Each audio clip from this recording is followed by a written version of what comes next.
Hey there, welcome to episode 3 of Overshare, a weekly look into the brain of me, Cash of Pasta. In the past few days, I've been noticing a bunch of Facebook statuses about our local hockey team, the Vancouver Canucks. Now, I don't really know much other than they seem to be doing great. I'm not really a hockey fan or into pro sports at all. I've genuinely tried, but it's kind of like Mega64's Derek Acosta would say. It's pretty much giving two groups of grown-ups a bunch of rules, and whoever follows the rules best wins.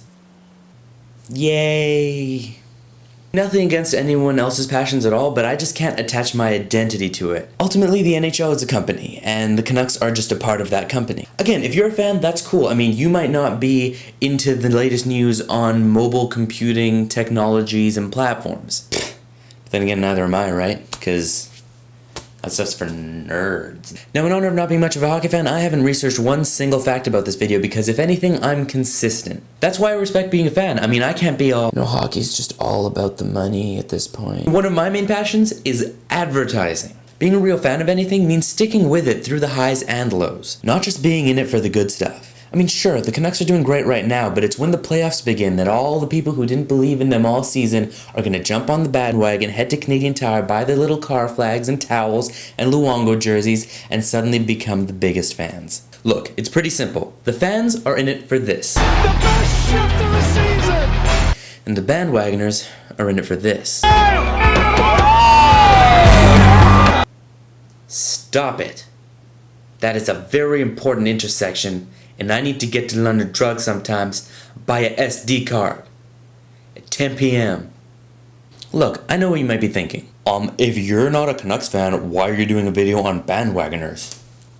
Because honestly, this is a much bigger issue. Everything has bandwagoners. Sports, celebrities, even people leave their friends when someone more popular comes along. This is why you have to share this video on your Facebook and your Twitter and your blog, because you're not a bandwagoner right now, but in a few months when this show is huge, you don't want to seem like one, right? Do you? Do you? No, I didn't think so. Now there's a share button below, friends. You can get on it or you can get out. Or don't get out. Please watch, but share, too. Alright, well, enough about that. I didn't mean to make this a weekly segment, but it's time for Truth or Dare. Truth Edition, which is basically Truth or Dare, but it's only truths. Question the first. Who is your biggest celebrity crush? Wow, thanks for the video question, Jonah Hill. I didn't know you were a viewer. Here's the deal, though. I respect people's work ethic and professionalism, like George Clooney, or some of my favorite directors, like Peter Jackson, Edgar Wright, Ben Affleck. But I don't do celebrity crushes, alright? And I'm kind of offended you would think I'm that superficial. Second question. If you could spend a day with Lady Gaga, what would you do? Russell Brand? Well, it depends. Can I get Lady Gaga to do whatever I want? Because I'd say stop being weird for like 10 minutes. You're legitimately interesting, Stephanie. Alright, I want to know about how you perform, where you come from, your artistic approach, your life story. You don't have to hide behind the costumes anymore. Question 3. What do the names Kashif and Sham mean? The Grammy Awards logo? I didn't know you could talk. I'm not really sure what Sham means, so we'd have to ask him himself. But he's not here, so I would just look it up on the internet. As for my name, I used to think it was Discoverer, but I'm sort of finding out that it seems to be more like one who reveals stuff or makes things clearer. It's Persian and Arabic, both languages I don't really speak, but that's the basic gist of it. Question 4. What's the worst thing about plugs?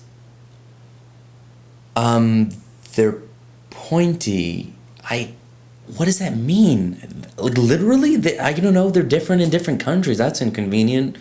Isn't that? Why don't they just make that a thing? Now I'm gonna flip the segment around on you a little bit and feature your answers next episode. Going off the whole bandwagoners, having passions, and being a fan of stuff thing, what are you passionate about? What are you a huge fan of? What do you really geek out over? Comment below, just in case you don't know where comments are. On general rule of thumb, if there's a thing on the internet, usually there's a comment space below it. It's never anywhere else. Also, like Dunya on Facebook. We started a page after last week's episode. It's at j.mp/DunyaFB. I'm going to be posting an exclusive video on there this weekend of behind the scenes of this episode of Overshare. So go head over there to get that. Thank you so much for watching. See you guys again. Well, you'll see me again, but next week, I've messed this up. Episode 4 of Overshare. Okay, is everyone else gone now? Okay, here's a secret. I made this video because it's a larger issue and everything, but also, I don't pay much attention to hockey, but the Canucks seem like they might have a shot at the Stanley Cup this year, so I cannot waste the time watching the games. And then if they get to that point and I start being a fan, people are like, whoa, bandwagoner. And I can be like, no, check out this video from back in January. I'm the truth. I shouldn't have said I don't watch hockey, though. Oh, then I put this part. That's gonna mess it up.